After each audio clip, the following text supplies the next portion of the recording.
ஸல்லல்லாஹு அலைஹி வஸல்லம் ஹஜ்ஜுக்கு வருகிறார்கள், தலைமுடி எடுப்பதற்கு அமர்கிறார்கள். வழக்கமாய் ஹஜ்ஜில் நபிகளாருக்கு தலைமுடி எடுத்து விடுபவர் முஅம்மர் என்பவர் ரலியல்லாஹு அன்ஹு. முஅம்மர் வருகிறார், அன்னலாருக்கு யௌமுன் நஹரில் தலைமுடி எடுப்பதற்கு வருகிறார். ஆச்சரியம் என்ன தெரியுமா? முஅம்மர் ரலியல்லாஹு அன்ஹு முடியெடுக்க வருகிற போது அவருக்கு பின்னாலே பெருங்கூட்டம் வருகிறது. எதற்கு தெரியுமா?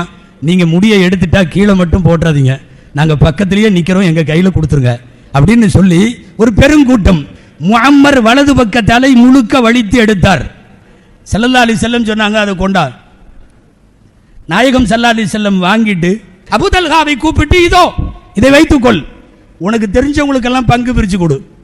இன்னொரு பாதி தலை இந்த பக்கம் இருக்கிறவங்களை கூப்பிட்டு தெரிஞ்சவங்களுக்கெல்லாம் பங்கு பிரித்து கொடு.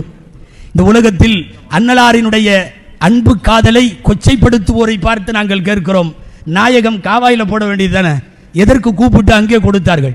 எல்லாருக்கும் பிரித்து கொடுன்னு ஏன் சொன்னாங்க? இந்த ரோமம் உலகத்திலே உள்ள வரைக்கும் அது பாக்கியத்திற்குரியது. நபிகளாரின் ரோமம் உலகத்தின் 8 திக்கும் போய் எல்லா நாடுகளிலும் இன்றைக்கு இருக்கிறது. ரசூல் ஸல்லல்லாஹு அலைஹி வஸல்லம் ஹஜ்ஜிலே எடுத்த முடிதான், அந்த முடிதான் இன்றைக்கு வரையும் இருக்கிறது. இந்தியாவிலே இருந்து அன்னலார் வாழ்ந்த மதீனா வரைக்கும் அத்தனை இடத்திலேயும் இருக்கிறது. கூப்பிட்டு எல்லாத்துக்கும் இந்த முடியை பிரித்து கொடுத்துருன்னு சொன்னதுக்கு என்ன அர்த்தம்?